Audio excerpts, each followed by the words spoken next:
Ecclesiastes 2. I said to myself, "Come now, I will test you with pleasure to find out what is good."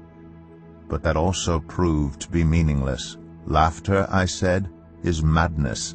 And what does pleasure accomplish? I tried cheering myself with wine and embracing folly, my mind still guiding me with wisdom. I wanted to see what was good for people to do under the heavens during the few days of their lives. I undertook great projects. I built houses for myself and planted vineyards. I made gardens and parks and planted all kinds of fruit trees in them. I made reservoirs to water groves of flourishing trees.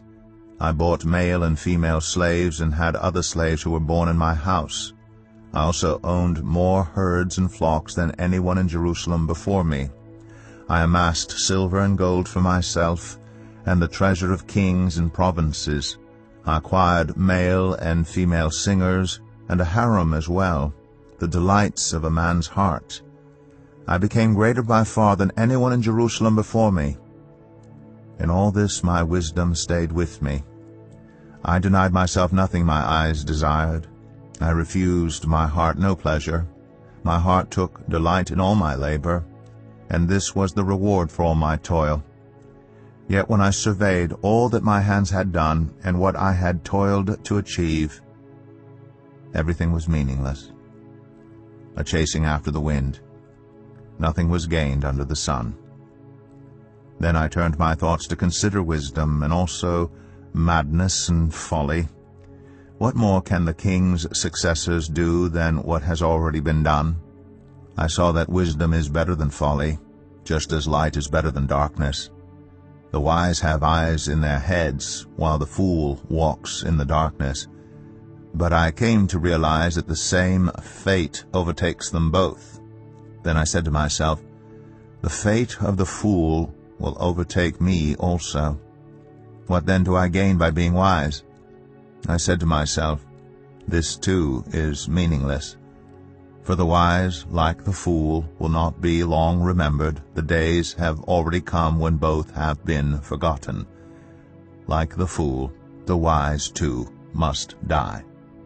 So I hated life, because the work that is done under the sun was grievous to me.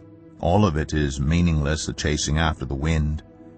I hated all the things I had toiled for under the sun, because I must leave them to the one who comes after me. And who knows whether that person will be wise or foolish? Yet they will have control over all the fruit of my toil, into which I have poured my effort and skill under the sun. This too is meaningless. So my heart began to despair over all my toilsome labor under the sun. For a person may labor with wisdom, knowledge, and skill, and then they must leave all they own to another who has not toiled for it. This too is meaningless and a great misfortune. What do people get for all the toil and anxious striving with which they labor under the sun? All their days their work is grief and pain. Even at night their minds do not rest. This too is meaningless.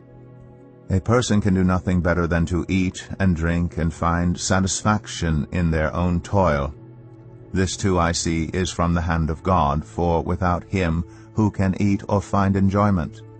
To the person who pleases Him, God gives wisdom, knowledge, and happiness, but to the sinner He gives the task of gathering and storing up wealth to hand it over to the one who pleases God.